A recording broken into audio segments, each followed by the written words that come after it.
Jangan ada pikiran mengatakan bahwa orang Minang tidak Pancasilais. Orang Minang paling Pancasilais. Kitalah pemilik republik ini. Juga rakyat-rakyat Indonesia yang cinta negara ini. Bukan asing-asing dan bukan Cina-Cina yang mengeruk harta kekayaan republik ini. Kita bertekad segala kezaliman yang ada harus kita hancurkan. Jika pemerintahan zalim, pemerintahan yang zalim harus disanggah. Jika pemerintahan itu adil, pemerintahan yang adil itulah yang harus dihormati. Kita ingin pemimpin ke depan, pemimpin yang bisa menegakkan keadilan dan kebenaran. Dan pemimpin yang satu kata dengan perbuatan. Allahu Akbar. Kita tidak ingin ditipu-tipu lagi.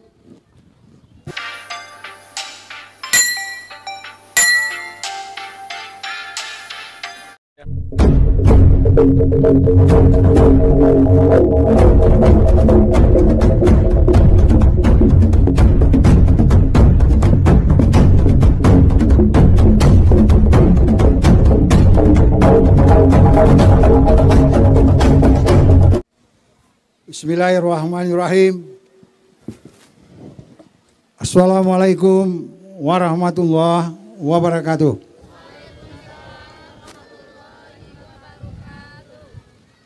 Yang saya hormati para alim ulama, cadiak pandai, niniak mama, bundo kanduang, pemuda-pemudi pagar nagari, orang-orang tua kita, yang terhormat Bapak Jenderal Purnawirawan Gatot Nurmantio, ini ada Jenderal Fuad, ada Jenderal Hasanuddin. Ini kalau kita sudah banyak jenderal, membuat kita lebih semangat lagi menegakkan keadilan dan kebenaran. Betul nggak? Inilah fungsinya jenderal itu. Karena jenderal-jenderal kita ini adalah jenderal yang berasal dari rakyat, bukan jenderal bayaran. Jenderal kita ini mengerti tentang hidup dan menderitanya rakyat. Dan dia merasakan bagaimana penderitaan rakyat itu. Kalau jenderal bayaran, dia tinggal di istana. Jika ada partai yang bagus, kalau perlu di kupnya. Nah, itu jenderal bayaran namanya itu. Hadirin yang saya hormati, alhamdulillah kita bersyukur kepada Allah yang Maha Pengasih, Maha Penyayang, yang Rahman dan yang Rahim, yang telah memberikan berjuta kenikmatan kepada kita. Di antara nikmat-nikmat itu adalah nikmat iman, khususnya bagi orang Minangkabau, nikmat Islam. Mengapa filosofi Islam? Karena filosofi kita adat bersandi sara, sara bersandi kita pula. Di dalam kondisi di mana terjadi proses degradasi, penurunan akhlak, maka salah satu upaya kita terutama di Minangkabau, bagaimana kita bisa menjaga akhlak anak-anak dan keturunan kita. Kita harus menjaga jangan ada infiltrasi dari luar, sehingga akhlak kita menjadi porak-poranda. Kita harus menjadi benteng terhadap manusia seutuhnya yang dicita-citakan oleh pencetus republik ini. Hadirin yang terhormat, kalau kita membaca pembukaan Undang-Undang Dasar 45 dan perdebatan pada waktu kita merdeka, kita kagum dengan orang-orang tua kita. Sumbangsih cendakiawan orang Minang terhadap konstitusi itu besar. Kata-kata ketuhanan yang Maha Esa tidak bisa lahir dari orang yang tidak beragama. Dan betapa orang-orang Minang ini penuh dengan kompromi. dikala tuntutan untuk melaksanakan Piagam Jakarta, kata-kata 13 ya, itu dikompromikan dengan mengganti ketuhanan yang Maha Esa. Tidak ada selain Islam yang punya Tuhan yang Maha Esa. Saya tidak ingin mengupas itu lebih lanjut. Nanti Refli Harun marah. Macam Profesor Tata Negara pula Pak Bahti hari ini. Hadirin yang terhormat, dalam konstelasi seperti itu,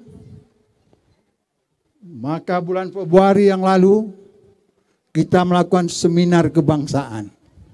Dilakukan oleh para alim ulama, cerdik pandai, intelektual. Kita hadirkan juga mereka yang ada di dalam pemerintahan, menjelaskan dan membayangkan bagaimana keadaan pemerintahan kita. Kemana akan kita tuju? Apa cita-cita kita berbangsa dan bernegara itu? Itu semua kita bahas di dalam seminar kebangsaan. Hadirin yang terhormat, ini panitia berapa menit saya bisa pidato ini? Wah, ini bisa 2 jam nanti ini. Habis 2 jam nanti pingsan saya. Dan kemudian setelah ini ada acara kita lagi untuk meninjau stand. Oleh karena itu saya ingin menyampaikan bahwa seminar kebangsaan yang dilakukan itu adalah cita-cita murni untuk membangun bangsa dan negara ini. Tidak ada di situ terselip keinginan yang macam-macam. Karena kita cinta terhadap republik ini. Kecintaan kita terhadap negara ini nggak perlu ditawar-tawar.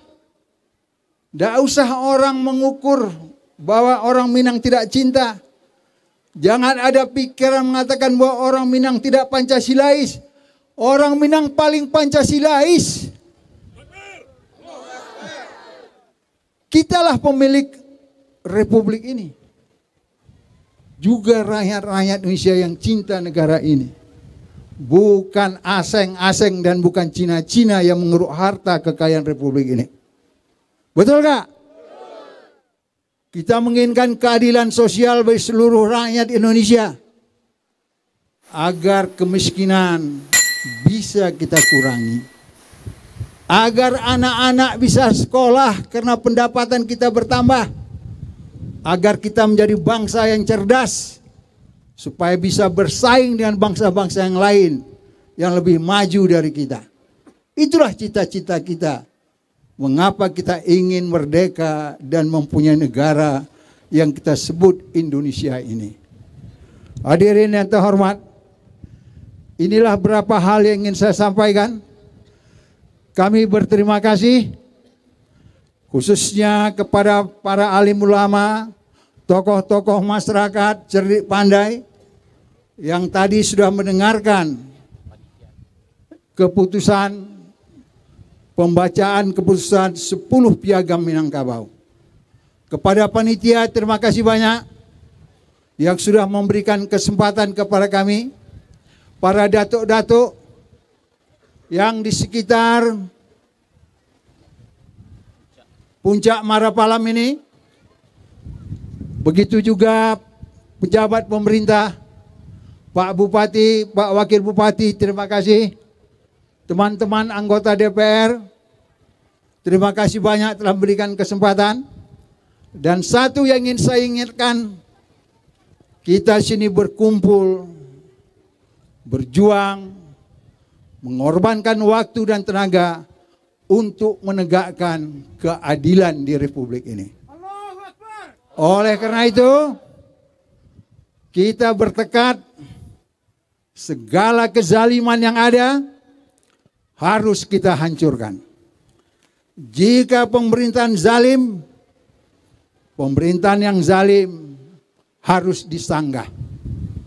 Jika pemerintahan itu adil, pemerintahan yang adil itulah yang harus dihormati.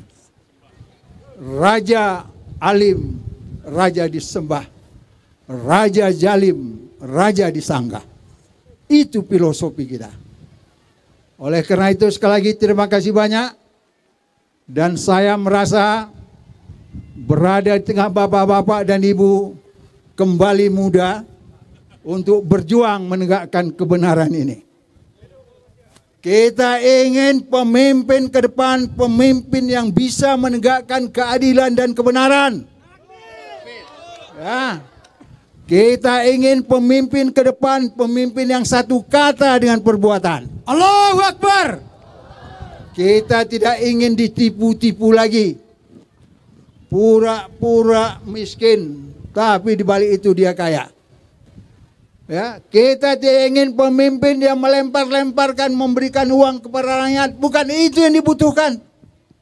Yang dibutuhkan lapangan kerja supaya rakyat bisa bekerja. Jangan jadikan rakyat menjadi pengemis. Pemimpin yang cerdas, pemimpin yang bisa membangun negeri ini dengan tetap menjaga harga diri rakyatnya, bukan menjadi pengemis. Itu harapan kita. Ya.